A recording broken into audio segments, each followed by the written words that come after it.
জয় গুরু। ওম শ্রী পরমাত্মনে নমঃ। শ্রী শ্রী গুরু গৌরাঙ্গ জয়তু। সকলকে জানাই শুভেচ্ছা এবং যথাস্থানে প্রণাম জানাই। শ্রীমদ্ ভগবত গীতা সপ্তম অধ্যায় জ্ঞান বিজ্ঞান যোগ, এই অধ্যায়ের প্রথম শ্লোকে শ্রী ভগবান বললেন যে, হে অর্জুন, আমাতে আসক্ত চিত্ত আমার শরণাগত হয়ে তুমি যোগাভ্যাস দ্বারা কিভাবে আমার সমগ্র রূপ জানতে পারবে সে সম্পর্কে আমি বলছি, শোনো। এবার দ্বিতীয় শ্লোক, জ্ঞানং তেহং সবিজ্ঞানমিদং বক্ষ্যাম্য শ্রেষ্ঠতঃ যজ্ঞাত্বা নেহ ভুয় হন্নজ জ্ঞাতব্যম বশিষ্যতে। শ্লোকটির অর্থ হল, তোমার জন্য আমি বিজ্ঞান সহ জ্ঞানের কথা সম্পূর্ণরূপে বলছি, যেটি জানলে এ বিষয়ে কিছুই আর জানবার অবশিষ্ট থাকবে না। ভগবান শ্রীকৃষ্ণ এখানে অর্জুনকে বললেন যে, দেখো অর্জুন, আমি তোমাকে বিজ্ঞান সহ জ্ঞানের কথা বলছি। তিনি অর্জুনের উপর অশেষ সন্তুষ্ট হয়ে অর্জুনকে বলেছেন যে, দেখো অর্জুন, আমি তোমাকে বিজ্ঞান সহ জ্ঞানের কথা বলছি, আর তুমি এর দ্বারা তুমি আমার প্রকৃত স্বরূপ জানতে পারবে। ভগবান বললেন, যিনি পরমাত্মা স্বরূপ আমি নিজেই সেই। তিনি বললেন যে, আমি আমার নিজের স্বরূপ সম্পর্কে যেভাবে তোমাকে বলবো, এর থেকে অন্য কেউ আর তোমাকে সেভাবে বলতে পারবে না। অর্থাৎ এর ভিতরে ব্যাপারটি রয়েছে এই যে, আমরা সাধারণত কোনো কিছু জানার আগ্রহ, কৌতূহল ইত্যাদি থাকলে তা আমরা বড়দের কাছে, গুরুজনদের কাছে কিংবা গুরুদেবের কাছে আমরা সে সম্পর্কে জানতে পারি, তার কাছে প্রশ্ন জিজ্ঞাসা করি এবং সে বিষয়ে অবহিত হই। কিন্তু এখানে ভগবান শ্রীকৃষ্ণ অর্জুনের প্রতি অত্যন্ত প্রসন্ন হয়ে সেই বিজ্ঞান সহ জ্ঞানের কথা বলছেন এবং নিজের প্রকৃত স্বরূপ নিজেই তিনি অর্জুনের কাছে প্রকাশ করছেন। আমরা যাদের কাছ থেকে সে বিষয়ে জানতে পারবো যে পরমাত্মা কি, তিনি তার স্বরূপ কি ইত্যাদি, এই বিষয়গুলো যদি আমরা অন্যের কাছ থেকে জানি, তো তাদের জ্ঞান তো সম্পূর্ণ নয়। অর্থাৎ শ্রী ভগবান বলছেন যে, তাদের সমগ্র জ্ঞানের সমষ্টি বুদ্ধির একটি ছোট অংশ মাত্র। অর্থাৎ তারা ভগবান শ্রীকৃষ্ণ সম্পর্কে, পরমাত্মা সম্পর্কে কতটুকুই বা জানতে পেরেছেন। তারা প্রথমে অজ্ঞানী ছিলেন, পরে জ্ঞানী হয়েছেন, তাদের মধ্যে জ্ঞানের উদয় হয়েছে। কিন্তু ভগবান শ্রীকৃষ্ণের নিজের সম্পর্কে, নিজের প্রকৃত স্বরূপ সম্পর্কে তিনি তো কখনোই বিস্তৃত হন নাই। তার মধ্যে কখনো অজ্ঞানতা ছিল না বা কখনো হবেও না।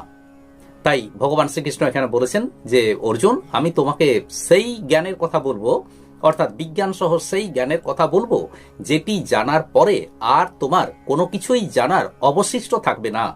বিজ্ঞান সহ জ্ঞানকে জানার পর আর কোনো কিছু অবশিষ্ট থাকে না। ভগবান শ্রীকৃষ্ণই হলেন এই বিশ্ব সংসারের মূল। তিনি সমস্ত বিশ্ব সংসারের কারণ এবং সবকিছুই তিনি, অর্থাৎ বাসুদেব ছাড়া, তিনি ছাড়া আর কিছু নেই।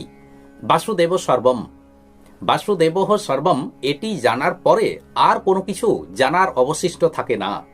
অন্যদিকে সেই এক পরমাত্মাকে না জেনে যদি আমরা জগতের আর দুটো পাঁচটা জ্ঞান নিয়ে বসে থাকি, যে মাথার মধ্যে আরো দুটো পাঁচটা বিষয় সম্পর্কে জ্ঞান রইল, তো সেই জ্ঞানের কোনো মূল্যই নেই। অর্থাৎ সেই পরমাত্মাকে যদি না জানা হয়, তিনি যে সর্বত্রই বিরাজমান, তিনি সব কিছুর মধ্যেই আছেন, বাসুদেব সর্বম, এটি যদি জানা হয়, তখন সেটি হলো প্রকৃত জ্ঞান। মন, বুদ্ধি, ইন্দ্রিয় দ্বারা পরমাত্মাকে জানা যায় না। তার জন্য পরমাত্মাকে জানতে গেলে শরণাগত হতে হয়, তার প্রতি আসক্ত চিত্ত হতে হয়। ভগবান এখানে বলেছেন যে বিজ্ঞান সহ জ্ঞানের কথা। তো বিজ্ঞান সহ জ্ঞান ব্যাপারটি কি? কেবলমাত্র জ্ঞানের মাধ্যমে মুক্তি লাভ হতে পারে, কিন্তু প্রকৃত আনন্দ তখনই পাওয়া যায় যখন জ্ঞানের সাথে বিজ্ঞানও যুক্ত হয়। তাই জ্ঞান হচ্ছে অর্থের মতো, আর বিজ্ঞান হলো প্রকৃত আকর্ষণ। যেমন অর্থের আকর্ষণে যে সুখ আছে তা অর্থে নেই, তেমনি বিজ্ঞান অর্থাৎ ভক্তি, সেই বিজ্ঞানে যে আনন্দ আছে তা জ্ঞানে নেই। তাই বিজ্ঞান সহ জ্ঞান বলতে শ্রী ভগবান বিজ্ঞানেরই প্রাধান্য দিয়েছেন, বিজ্ঞান অর্থাৎ যেটি ভক্তি। এবার তৃতীয় শ্লোক, মনুষ্যানাং সহস্রেষু কশ্চিৎ যততি সিদ্ধয়ে যততামপি সিদ্ধানাং কশ্চিন্মাং বেত্তি তত্ত্বতঃ। শ্লোকটির অর্থ হল, সহস্র সহস্র মানুষের মধ্যে কোনো একজন প্রকৃত সিদ্ধি লাভের জন্য চেষ্টা করেন, এবং ওই যত্নশীল সিদ্ধ ব্যক্তিগণের মধ্যে কোনো একজন আমাকে যথার্থভাবে জানতে পারেন। শ্রী ভগবান বলেছেন যে হাজার হাজার মানুষের মধ্যে কোনো একজন ভাগ্যবান মানুষ আমাকে জানতে চেষ্টা করেন বা আমাকে জানার জন্য প্রয়াসী হন। সেই প্রকার হাজার হাজার মানুষের মধ্যে হয়তো কোনো একজন সিদ্ধি প্রাপ্তির চেষ্টা করে থাকেন। এখন কোন প্রকার মানুষ সেই সিদ্ধি লাভ করার জন্য যত্নশীল হন? তারাই কেবলমাত্র যত্নশীল হতে পারেন যাদের কোনো প্রকার এই পার্থিব দ্রব্যের প্রতি আকর্ষণ থাকে না, কোনো প্রকার মান সম্মান কিংবা মর্যাদা ইত্যাদির প্রতি যাদের কোনো আকর্ষণ থাকে না, অর্থাৎ কোনো অবস্থাতেই তারা নিজ লক্ষ্য থেকে বিচলিত হন না, সেই প্রকার মানুষেরাই কেবলমাত্র সিদ্ধি লাভের জন্য যত্নশীল হতে পারেন। যারা পরমাত্ম প্রাপ্তির জন্য চেষ্টা করেন না, তাদের কারণটি হলো এই যে তাদের মনের মধ্যে সংগ্রহ ও প্রাপ্তি এবং ভোগের আকাঙ্ক্ষা বর্তমান। জাগতিক ভোগ্য পদার্থগুলিতে প্রারম্ভেই অর্থাৎ প্রথম দিকেই তার মধ্যে আনন্দ পাওয়া যায়, কিন্তু পরবর্তীকালে তার যে কি পরিণাম হবে তা সাধারণ ক্ষেত্রে আমরা চিন্তা করি না, বা সেগুলো শেষ পর্যন্ত আমাদেরকে কোন পরিণামের দিকে নিয়ে যাবে, কোন পরিণতির দিকে নিয়ে যাবে সে সম্পর্কে আমরা আগে থেকে চিন্তা করি না। তাই সাধারণ মানুষ কেবলমাত্র সুখদায়ক কর্মেই প্রবৃত্ত হয়। তাই পরমাত্ম প্রাপ্তির জন্য সাধনকারী ব্যক্তির সংখ্যা বড়ই অল্প। আসলে পরমাত্ম প্রাপ্তি ব্যাপারটি জটিল নয়, কিন্তু পরমাত্ম প্রাপ্ত হব এই সদিচ্ছা বিশিষ্ট মানুষের সংখ্যা বড় দুর্লভ। পরমাত্ম লাভ করব এরূপ তীব্র অভিলাষ মানুষের মধ্যে সহজে আসে না।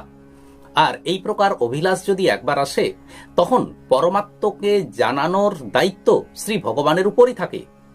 আর ভগবানের কৃপায় যে জ্ঞান লাভ হয় তা নিজ বিচার বিবেচনার দ্বারা হয় না। কেননা ভগবান যখন ভক্তকে কৃপা করেন তখন ভগবানের প্রাধান্য থাকে, আর সাধারণ মানুষ যখন নিজ জ্ঞান বিচারের দ্বারা জানতে চায়, পরমাত্মকে লাভ করার বা পরমাত্মকে জানার চেষ্টা করে থাকেন, তখন সেখানে বিচার বিবেচনাকারীর প্রাধান্য থাকে, অর্থাৎ সেখানে শ্রী ভগবানের কোনো প্রাধান্য থাকে না। এখানে একটি প্রশ্ন যে আমাদের ভগবানকে প্রয়োজন, কিন্তু আমরা ভগবানকে পাই না কেন? এর কারণটি হলো এই যে আমরা এই জাগতিক সুখ, জাগতিক সম্পদের প্রতি আকৃষ্ট হয়ে আসক্ত হয়ে আমরা এতটাই সুখের মধ্যে যেন থাকি বা নিজেকে মনে করি বেশ সুখে আছি, এই কারণে আমরা ভগবানকে ভুলে থাকি।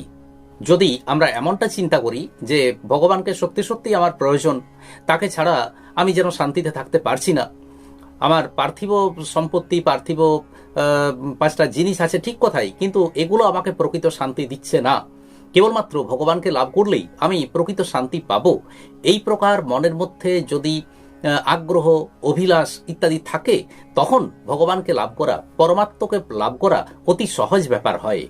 তিনি তো সর্বত্রই আছেন, তিনি সর্বত্রই আছেন। আর তিনি যে আমাদের মনের ভিতরে কোন কামনা বাসনা আছে, আমি কি চাইছি, তাও তিনি সব জানেন। কাজেই তার প্রতি যদি আমাদের প্রকৃত আকর্ষণ থাকে, তাকে লাভ করার যদি আমাদের একটা ঔৎসুক্য থাকে, তখন সেখানে ভগবানকে লাভ করা দেরি হয় না।